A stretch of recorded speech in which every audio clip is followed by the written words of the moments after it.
안녕하세요. 폴란드 군사세계입니다. 러시아의 위협으로 안보 위협이 커진 폴란드는 한국에서 도입한 군사장비들을 동원해 대규모 군사 퍼레이드를 펼치며 국방력을 과시했습니다. 수도인 바르샤바에 있는 필수드스키 광장에서 군사 퍼레이드가 진행되었으며 특히 올해 군사 퍼레이드에는 K2 전차와 K9 자주포 그리고 천물을 전면에 배치해 폴란드 국민들의 눈길을 끌었습니다. 폴란드 국군의 날은 러시아 볼셰비키군의 침공에 맞서 승리한 것을 기념하는 날입니다. 지난 수십 년간 국군의 날 퍼레이드는 생략돼 왔으나 우크라이나 전쟁이 시작된 후로 다시 대규모로 재개됐습니다. 8월 7일부로 대통령에 임명된 카롤 나브로츠키 대통령은 우리는 한국의 도움으로 유럽에서 가장 크고 세계에서 가장 현대적인 방위체계를 구축하는 중이고 폴란드 군대는 모든 시나리오에 대비하고 있으며 한국과 대대적인 군연대와 작업을 같이 진행하고 있다고 합니다. 폴란드는 2022년 7월 K2 1000대와 K9 670여 대, 그리고 천무 등을 도입하는 총괄 계약을 맺었습니다. 같은 해 8월 K2 180대를 4조 5천억 원에 사들이는 1차 계약을 체결했으며 2차 계약에선 K2PL의 비중이 높아질 것이란 전망이 많았으나 실제 계약 내용은 달랐습니다. 폴란드를 비롯한 동유럽의 안보 정세와 밀접한 관련이 있다는 지적이며 우크라이나 전쟁 이후 동유럽 국가들은 러시아가 나토 회원국을 공격할 위험을 우려해왔습니다. 도널드 투스크 폴란드 총리는 지난달 폴란드 중부 파비아니체 시민들과 만나서 2027년에 러시아와 나토 회원국 사이에 무력 충돌이 일어날 수 있다고 말했습니다. 우크라이나 전쟁 이후의 유럽 정치인과 안보 당국자들은 러시아가 나토를 침공할 거라고 주장해왔으며 전쟁 초기에는 8년 내 충돌 가능성을 제시했으나 시기가 앞당겨지고 있습니다. 나토 동부전선에 해당하는 폴란드는 러시아 역외 영토 칼리닝그라드와 맹방인 벨라루스와 인접해 있습니다. 벨라루스와의 국경에서는 철책을 넘으려는 난민들과 이를 막으려는 폴란드 국경수비대가 물리적 충돌을 지속하고 있으며 러시아와 벨라루스가 폴란드 내부 혼란을 노리고 난민을 밀어내는 하이브리드 전략을 구사하고 있습니다. 폴란드는 나토와 발트 3국을 연결하는 수바우키 회랑을 갖고 있으며 100km 길이의 수바우키 회랑을 러시아가 점령하면 벨라루스와 칼리닝그라드를 육로로 연결하고 발트 3국을 고립시킬 수 있습니다. 러시아가 이 지역을 공격할 것이라는 우려가 높아지는 대목이며 이는 폴란드에 대한 사실상의 침공 행위입니다. 러시아와의 관계 악화도 우려를 부추이며 폴란드는 러시아가 자국에서 파괴 공작을 시도한다며 크라쿠프 포즈난 주재 러시아 영사관을 폐쇄했고 러시아도 칼리닝그라드 주재 폴란드 영사관 폐쇄로 맞대응했습니다. 폴란드는 국방비를 증액하고 동부 방패 계획을 통해서 한국산 장비들을 배치하고 있으며 안티드론 시스템과 대전차 방호벽을 동부 국경에 세우고 있습니다. 또 전쟁이나 재난 시 행동 요령을 담은 안전 가이드를 수십 년 만에 다시 만들 예정입니다. 러시아 벨라루스 국가들과 관계가 악화하고 무력 충돌 위험이 커진다면 단기간 내에 군사력을 증강할 방법은 한국의 도움 없이는 불가능합니다. 폴란드에서 새롭게 만들어질 K2PL은 폴란드군과 방위산업계 요구사항을 반영한 신형 전차지만 개발을 완료하고 현지 생산에서 전력화하기까지는 시간이 필요합니다.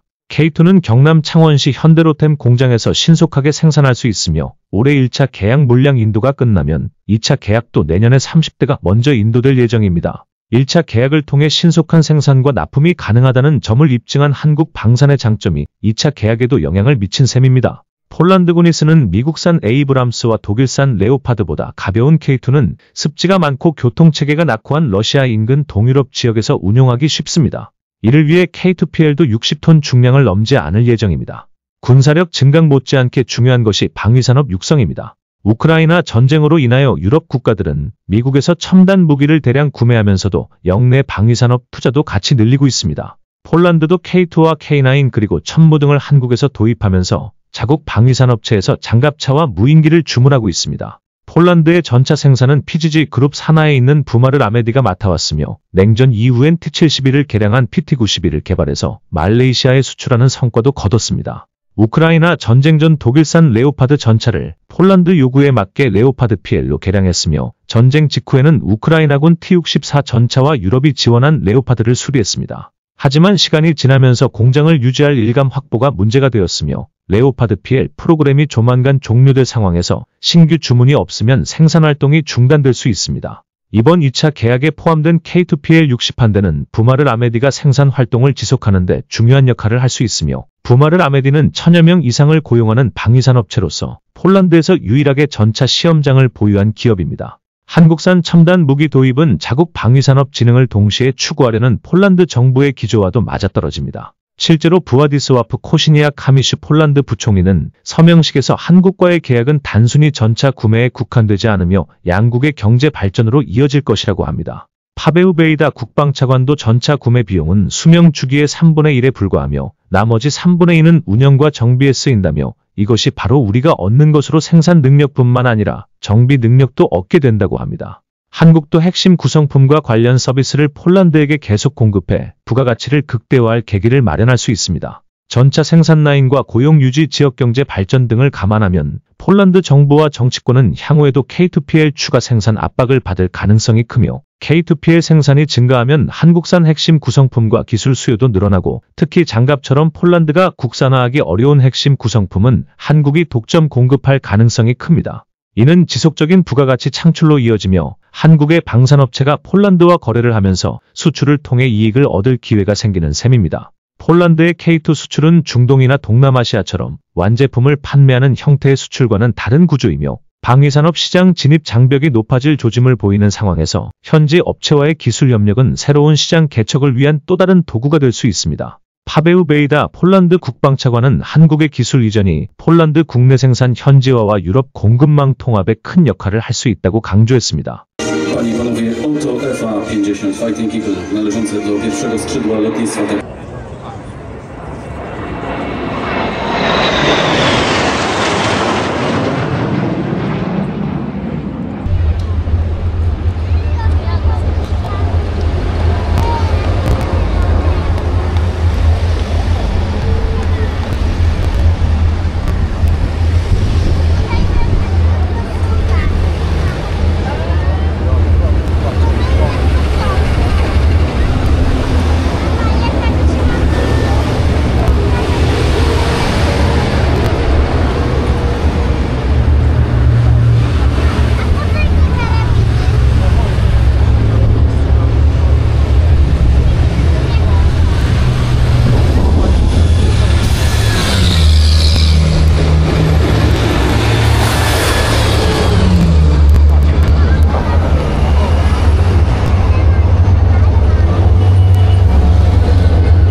Państwa, na czele wyrzutni Homar K pojawia się ich mobilne centrum dowodzenia, pojazd Varan w wersji wozu dowodzenia. Opancerzona kabina zapewnia ochronę przed ogniem broni maszynowej i wybuchami min, a także komfort pracy w każdych warunkach klimatycznych. A przed nami nowa siła w arsenale wojsk rakietowych i artylerii, wyrzutnia rakietowa Homar K. Ten potężny system wsparcia ogniowego bazuje na sprawdzonych rozwiązaniach, dostosowanych do polskich wymagań i standardów. Na podwoziu Jelcz 8x8 umieszczono moduły startowe zdolne do odpalania rakiet o różnych kalibrach i zasięgu, w tym pocisków o donośności ponad 290 km. Opancerzona kabina zapewnia ochronę załogi, a zaawansowana łączność cyfrowa umożliwia pełną integrację z systemem kierowania ogniem Topaz. Służą jako wielozadaniowe maszyny szkoleniowe.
Samych użytkowników.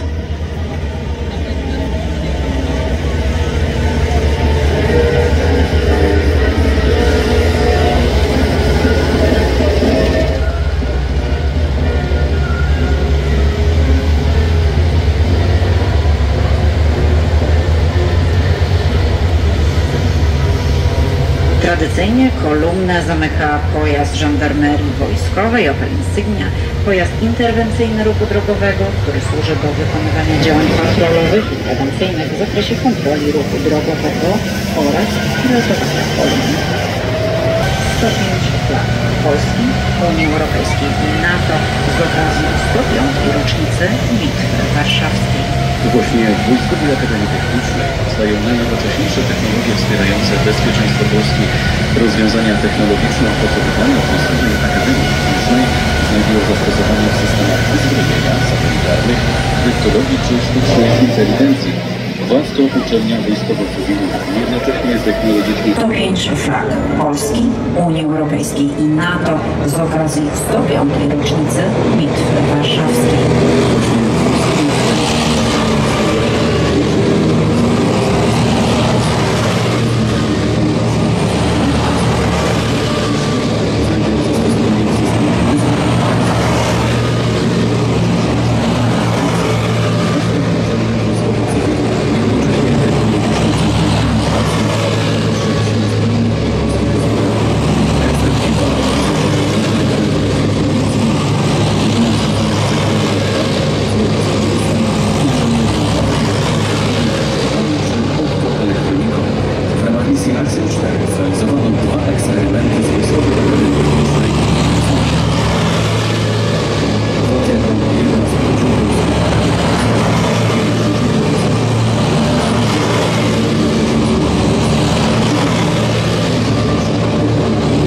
Czołg K2GF, czołg podstawowy, przeznaczony do prowadzenia działań bojowych w dzień i w nocy, w każdych warunkach terenowych, a także przy ograniczonej widoczności, służy do zwalczania czołgów, wozów bojowych i pojazdów opancerzonych przeciwnika.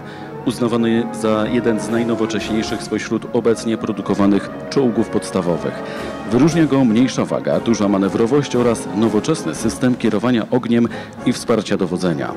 Czołg K2 waży 55 ton, a 1500-konny silnik diesla umożliwia poruszanie się w terenie z prędkością 55 km na godzinę i 70 km na godzinę po drogach utwardzonych z pokonywaniem przeszkód wodnych do 4 metrów.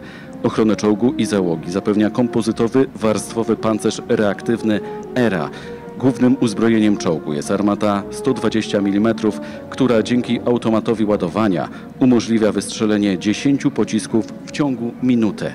Polska jako pierwszy kraj w Europie podpisała umowę na pozyskanie czołgów K2 wraz z późniejszymi modernizacjami, zabezpieczeniem technicznym oraz logistycznym.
Aha, no to nie, to akurat to jest